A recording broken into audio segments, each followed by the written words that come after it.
तो देखिए नाज़नीन, मैं आपको ले आई ना अपने शो में, आप अपना शो ही करती रहती हैं। बिल्कुल बिल्कुल, बहुत मतलब मुझे भी कभी कभी राजनीतिक बातें करने का मौका मिलना चाहिए ना। अब हर घर घर तो राजनीति हो रही है, तो क्यों ना हम अपने शो में भी कुछ राजनीति चर्चा करें।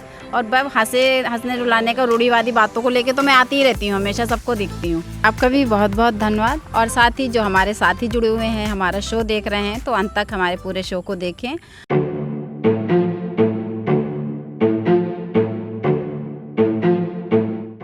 नाज़नीन, वैसे तो हर घर में राजनीतिक बातें होती हैं, लेकिन ये राजनीतिक बातें जब चुनावी रंजिश बन जाएं और इस तरह के मुद्दे मैंने बहुत सुने और बहुत देखे हैं कि जो चुनाव की रंजिश होती है वो लंबे लंबे समय तक चलती रहती है।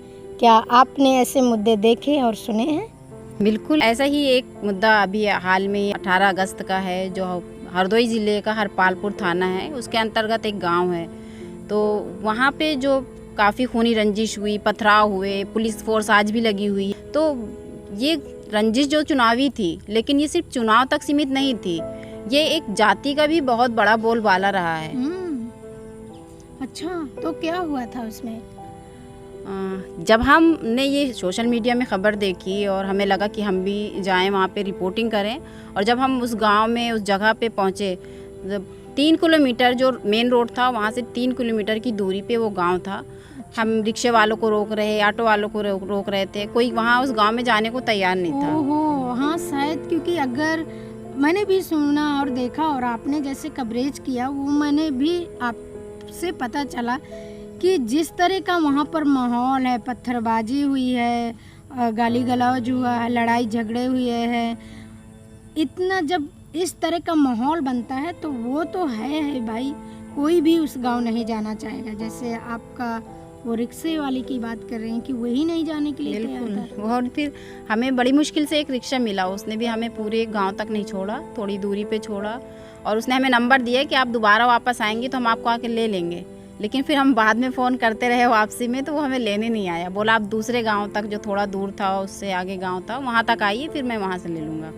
तो मतलब एक दहशत का माहौल आज भी बना हुआ है, लोगों में ये चर्चा है कि ठाकुर बहुल क्षेत्र है, वो गांव है। तो ये जो पंडित और ठाकुरों की लड़ाई थी, ये काफ़ी बड़ा पूरे मतलब चर्चा का विषय रहा, राजनीति मुद्दा रहा। और फिर पता ही है कि जब ऐसे मुद्दे उठते हैं तो कहीं ना कहीं राजनीतिक दल जो होते हैं वो अपनी रोटियां सेकना शुरू कर देते हैं, तो ऐसे केसों को और आग भड़काते हैं। तो यही हाल वहाँ भी हो रहा है। ओहो, और आपने भी देखा होगा सोशल मीडिया में ना कि ब्राह्मण परिवारों ने अपने दीवालों में ये लिखा दिए कि वह पलायन के लिए मजबूर है। अब बताइए, मतलब कि इस तरह का दहशत कि उनको घर छोड़ करके जाना पड़ेगा अगर पुलिस कोई कार्रवाई नहीं करती है।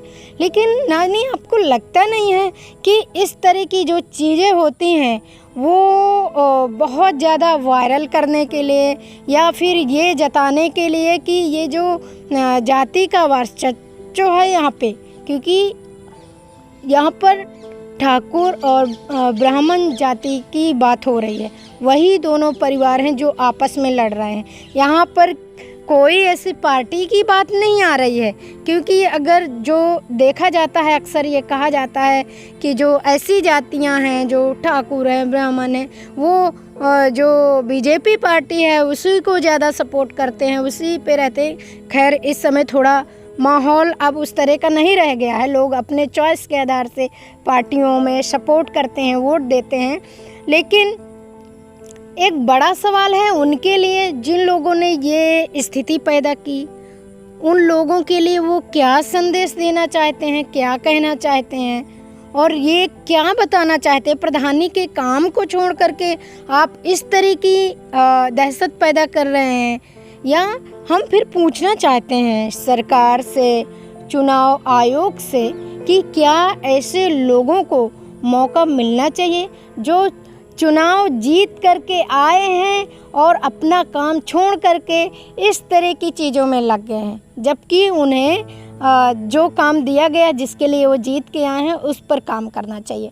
या ये भी नहीं लगता है कि जो ज़िले का प्रशासन है उसको कार्रवाई करना चाहिए ताकि चुनाव में दोबारा से इस तरह के लोग ना खड़े हों। और भाई नाज़नीन, एक चीज़ ये भी है कि देखो, चुनाव में हारना जीतना वो तो एक अलग बात है, लेकिन चुनाव लड़ना वो तो सबका अधिकार है ना। हमारे कानून ने अधिकार दिया है, सब लड़ेंगे। और चुनाव कि कोई लड़ेगा तो कोई तो जीतेगा, कोई हारेगा कोई जीतेगा, लेकिन इस हार जीत को एक दिल में बैठा लेना, एक रंजिश पैदा कर लेना, तो ये तो गलत है।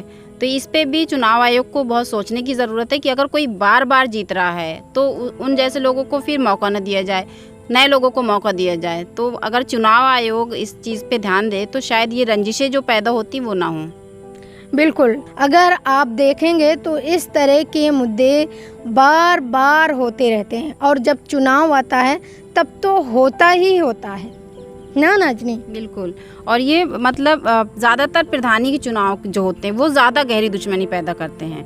मतलब टक्कर होती है बड़े चुनाव में भी, रंजिशें पैदा होती हैं, एक दूसरे का सपोर्ट करने में बहुत एक दूसरे से दुश्मनी हो जाती है। लेकिन जो ये प्रधानी वाले चुनाव हैं ये सदियों तक चलते हैं और ये रंजिश ख़ानदान एक दूसरे के पीछे पड़ जाता है, बहुत बड़ी रंजिश बन जाती है। तो अभी जो वहाँ प्रधान हैं फ़िलहाल में तो वो हैं ठाकुर जाति से, और पिछले पंचवर्षीय जो थे वो पंडित थे, वो एक महिला प्रधान थी।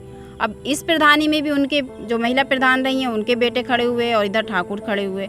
इसी चुनावी रंजिश को लेकर के अब इतना बड़ा छोटी छोटी बातें जो हुई कि वो हार गए और वो घर से बाहर निकल रहे हैं तो उनको ठाकुर लोग कमेंट कर रहे हैं कि तुम्हारी औकात नहीं है जीतने की, तुम जीत नहीं सकते हो, हमारा गांव है, हम बहुल हैं। तो इन सब छोटी छोटी बातों ने इतना बड़ा मुद्दा बना दिया कि आज पूरे देश में ये चल रहा है कि वहाँ पे इतना बड़ा झगड़ा हुआ, राजनीति मुद्दा बन गया है।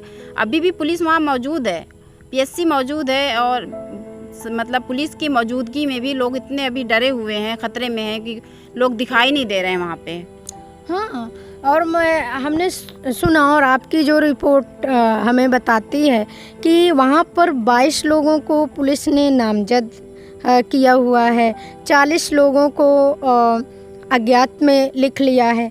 क्या इस मुद्दे पर पुलिस आगे कुछ कार्रवाई भला कर पाएगी? मुझे तो नहीं लगता है, क्योंकि अभी भी जैसे हम गांव से हमने बात की, गांव से जाकर के जब हम पुलिस के पास पहुंचे तो पुलिस ठीक से जवाबदेही भी नहीं दे रही है। कोतवाली में जब बात की तो उन्होंने कहा कि ये वर्चस्व की लड़ाई है, और जो अज्ञात लोग हैं वो बाहरी थे।